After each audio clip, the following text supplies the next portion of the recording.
শূকর ও গরুর দৌড় প্রতিযোগিতা। কোনো এক সময়ে একটি বনে বাস করত একটি শূকর ও একটি গরু। তারা দুজনেই এ বনের রাজা হতে চাইত। একদিন যখন তারা এই ব্যাপারটি নিয়ে কথা বলছিল, সেখানে একটি শিয়াল চলে আসে এবং বলে, কি ব্যাপার, তোমরা কি নিয়ে কথা বলছো? শেয়াল মামা গরু না আমার বন ছিনিয়ে নিতে চাচ্ছে। না শিয়াল, আমি ওর বন ছিনিয়ে নিতে চাচ্ছি না, বরং ও আমার বন ছিনিয়ে নিতে চাচ্ছে। তুমি এর কিছু একটা করো। ও আচ্ছা, তাহলে এই ব্যাপার। আমি তোমাদের বলে দেব কে বনের রাজা। তার জন্য তোমাদের একটি দৌড় প্রতিযোগিতা করতে হবে।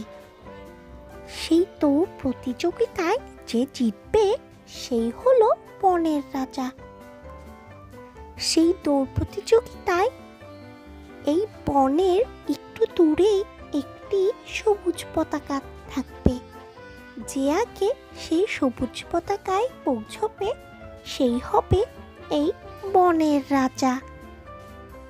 তোমরা ওই জায়গাটি থেকে দৌড় প্রতিযোগিতা শুরু করবে, যেখানে অনেক গাছগাছালি আছে।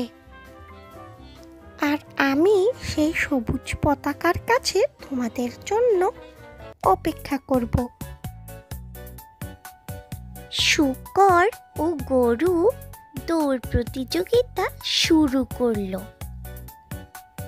তারা সেই দৌড় প্রতিযোগিতাটি খুব জোরে জোরে মনোযোগ দিয়ে করছিল।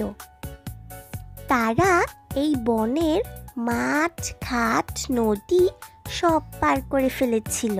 এমনকি এই বনটাকেও পার করে তারা অনেক দূরে চলে গিয়েছিল। তারা যখন দৌড়তে দৌড়তে হাঁপিয়ে গিয়েছিল, কিন্তু কোনো সবুজ পতাকা পায়নি, তখন তারা নিজের ভুল বুঝতে পারল এবং একে অপরের কাছে ক্ষমা চাইল। বন্ধুরা, আমরা এই গল্প থেকে শিখলাম দুষ্ট লোকের মিষ্টি কথায় বিশ্বাস করতে নেই। ভিডিওটি ভালো লাগলে লাইক, কমেন্ট এবং সাবস্ক্রাইব করে দিও।